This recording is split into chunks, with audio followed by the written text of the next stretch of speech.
JR. Jayawardena ජනාධිපතිතුමාට, Mahinda Rajapaksa ජනාධිපතිතුමාට, සිරිමාව Bandaranaike මැතිණියට, Gotabaya Rajapaksa මැතිතුමාට ජාතික ආරක්ෂාව පිළිබඳ හොඳ දැනුමක් තිබුණා. නමුත් මේ කිසිම රාජ්‍ය නායකයෙක් ඉන්දියාව සමග ආරක්ෂක ගිවිසුමකට එළඹෙන්න කටයුතු කළේ නැහැ. වෙනත් කිසිම නායකයෙක් නොකළ අයුරින් ආරක්ෂක ගිවිසුමක් ඉන්දියාව සමග අත්සන් කිරීම හරහා වර්තමාන ජනාධිපති අනුර දිසානායක මැතිතුමා තමන්ට ජාතික ආරක්ෂාව පිළිබඳ ජාත්‍යන්තර ප්‍රවණතා පිළිබඳත් මෙලෝ හසරක අත්දැකීමක් අවබෝධයක් නැහැ කියන එක සමස්ත ලෝකෙටම ප්‍රදර්ශනය කරා. වසර 2600ක ලිඛිත ඉතිහාසයේ පුරාවට ශ්‍රී ලංකාව මුහුණ දුන්නු ආක්‍රමණ 21න් 17ක්ම ඇවිත් තියෙන ඉන්දියාවේ. අපිට ආරක්ෂා විය යුත්තේ ඉන්දියාවෙන් නම් එවැනි රටක් සමග ආරක්ෂක ගිවිසුමට එළඹීම අතිශය භයානක පියවරක් විදිහටයි අපි දකින්නේ. දැන් මොකද්ද ඉන්දියානු අවශ්‍යතාවය? නොබෙදුණු මහා ඉන්දියාව බිහි කිරීම තමයි වර්තමාන ඉන්දියානු ආණ්ඩුවේ දර්ශනය බවට පත් වෙලා තිබෙන්නේ. එහෙමනම් ශ්‍රී ලංකාව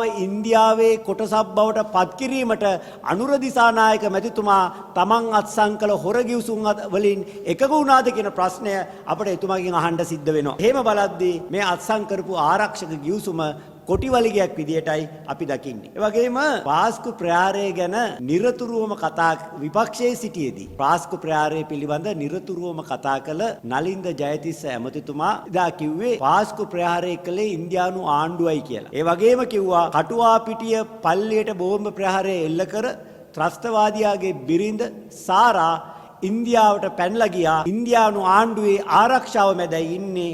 නමුත් සාරාව යලි ලංකාවට ඉල්ලන්න ගෝඨාභය ජනාධිපතිතුමාටවත් රනිල් ජනාධිපතිතුමාටවත් කොන්දක් නැයි කියලා. දෛවයේ සරදමක් වගේ අනුර දිසානායක ජනාධිපතිතුමා මෝදි අගමැතිතුමාගේ සංචාරයේ පුරාවටම ඔහුගේ පිටුපසින් සිටින පරිවාර ඇමතිවරයා විදියට නම් කළෙත් නලින්ද ජයතිස්ස ඇමතිතුමාමයි. ඒක හරියට ඔන්න මං උඹව දානවා මෝදි ගාවට උඹට දැන් සාරා ගැනයි පාස්කු ප්‍රහාරය ගැනයි මෝදිගෙන්ම අහගනින් කියලා කිව්වා වගේ වැඩක්. දැන් ගිවිසුම් අත්සන් කරලා පැය 48ක් ගත වෙලත් අවසන් තාම මේ රටේ ජනතාව මොන මරාලයක්ද මේ ආණ්ඩුව එකඟුනේ කියලා කවුරුවත්ම දන්නේ නැහැ. ඒ නිසා වහාම මේ ගිවිසුම් ටික ප්‍රසිද්ධ කරන්නයි කියලා අපි ආණ්ඩුවට බල